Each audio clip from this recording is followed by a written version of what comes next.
Hi అండి, అందరికీ నమస్కారం. ఈ వీడియోలో మనం ఆషాఢ అమావాస్య అంటే చుక్కల అమావాస్య రోజు ఏం చేయాలి, ఆ రోజు ఎవరెవరిని పూజించాలి, ఎలా పూజించాలి, అలాగే పాటించాల్సిన నియమాలేంటో ఇప్పుడు మనం వివరంగా తెలుసుకుందాం. ఫ్రెండ్స్, మీరు మన ఛానల్ని కొత్తగా చూస్తున్నట్లయితే మన ఛానల్ని సబ్స్క్రైబ్ చేసి పక్కనే ఉన్న బెల్ ఐకాన్ని క్లిక్ చేయండి. మరిన్ని కొత్త వీడియోస్ మీకు నోటిఫికేషన్ రూపంలో వస్తాయి. ఆషాఢ మాసంలో బహుళపక్షంలో వచ్చే అమావాస్య తిథిని చుక్కల అమావాస్య అని పిలుస్తారు. ఈ చుక్కల అమావాస్య రోజున పితృదేవతలను తలుచుకున్న, గౌరీ వ్రతం చేసిన, దీపపూజ చేసిన గొప్ప ఫలితమైతే కలుగుతుందండి. హిందూ పంచాంగంలో జనవరిలో వచ్చే మకర సంక్రాంతికి ఎంత ప్రాముఖ్యత ఉందో జూలై మాసంలో వచ్చే కర్కాటక సంక్రాంతికి కూడా అంతే ప్రాధాన్యత ఉంది. మకర సంక్రాంతి సమయంలో ఉత్తరాయణం మొదలైతే కర్క సంక్రాంతికి దక్షిణాయనం మొదలవుతుంది. దక్షిణాయన కాలంలో పితృదేవతలు మనకు సమీపంలోనే ఉంటారని చెప్తారు. అందుకోసమే దక్షిణాయనంలో వచ్చే తొలి అమావాస్య రోజున వారికి ఆహ్వానం పలుకుతూ తర్పణాలు విడిస్తే చాలా మంచిదండి. దీనినే చుక్కల అమావాస్య అని అంటారు. ఇక ఆషాఢ మాసంలో చేసే పూజలకు, దాన ధర్మాలకు విశేషమైన ఫలితం లభిస్తుంది. కాబట్టి ఈ రోజున పెద్దలని తలుచుకుంటూ పితృకర్మలు నిర్వహించిన, వారి పేరున దాన ధర్మాలు చేసిన పెద్దల ఆత్మ శాంతిస్తుందండి. అలాగే ఆషాఢ అమావాస్య రోజున గౌరీ పూజ చేయడం కూడా చాలా మంచిది. ఆషాఢ అమావాస్య మరుసటి రోజు నుంచి శ్రావణ మాసం మొదలవుతుంది. శ్రావణ మాసం అంటే పెళ్లి ముహూర్తాలు మొదలయ్యే కాలం. కాబట్టి ఈ శ్రావణంలో అయినా మంచి పెళ్లి సంబంధం కుదరాలని కోరుకుంటూ మాసానికి ముందు రోజున కన్నెపిల్లలు గౌరీదేవిని పూజిస్తారు.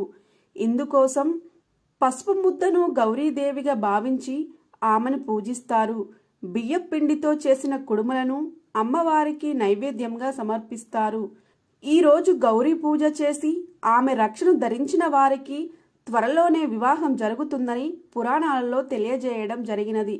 ఈ అమావాస్య రోజున పెళ్లి కాని వారే కాకుండా కొత్తగా పెళ్లైన కోడళ్ళు కూడా చుక్కల అమావాస్య పేరుతో ఒక నోమును నోచుకుంటారు. ఈ రోజున గౌరీ పూజ చేసి పగలంతా ఉపవాసం ఉండి సాయంత్రం సమయంలో ఉపవాసాన్ని విరమిస్తారు.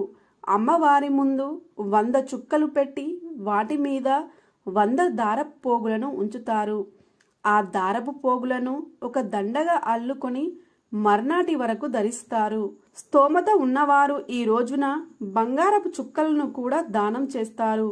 దక్షిణాయన కాలం ఖగోళానికి సంబంధించిన పండగ కాబట్టి ఆకాశంలో చుక్కలను చూస్తూ ఈ నోమును నోస్తారు. తమ మాంగళ్యం కలకాలం ఉండాలని ముత్తైదువులు ఈ నోమును నోస్తారు. అలాగే ఆషాఢ బహుళ అమావాస్య నాడు కొన్ని ప్రాంతాలలో దీప పూజ చేస్తారు. ఆషాఢ మాసంలో సూర్యుడు దక్షిణాయనానికి మరలుతాడు. రాత్రి వేళలు పెరుగుతాయి. చలి మొదలవుతుంది. చలి, చీకటి అనేవి అజ్ఞానానికి, బద్ధకానికి, అనారోగ్యానికి చిహ్నాలు. వాటిని ప్రాళదోలి వెలుగును, వేడిని ఇచ్చేవే ఈ దీపాలు. అందుకోసమే దీప పూజని చేస్తారు. దీప పూజ కోసం పీటలు లేదా చెక్క పలకలని శుభ్రంగా అలికి వాటి మీద ముగ్గులు వేస్తారు. ఆ పలకల మీద ఇంట్లో ఉన్న దీపస్తంభాలు అంటే దీపారాధన కుందులను ఉంచుతారు. ఆ దీపారాధన కుందులకి పసుపు కుంకుమ బొట్లు పెట్టి పువ్వులతో అలంకరిస్తారు. తర్వాత దీపారాధన కుందులపైన అక్షింతలు వేస్తూ ఓం ఏకాకిన్యై నమః అనే మంత్రాన్ని చదువుతూ పూజ చేస్తారు. ఫ్రెండ్స్, ఈ వీడియోలో మనం ఆషాఢ అమావాస్య అంటే చుక్కల అమావాస్య రోజు ఏం చేయాలి, ఆ రోజు ఎవరెవరిని పూజించాలి, ఎలా పూజించాలి, అలాగే పాటించాల్సిన నియమాలేంటో తెలుసుకున్నారు కదా. ఫ్రెండ్స్, మీకు ఈ వీడియో నచ్చినట్లయితే లైక్ చేసి కమెంట్ రాయండి. Thank you for watching.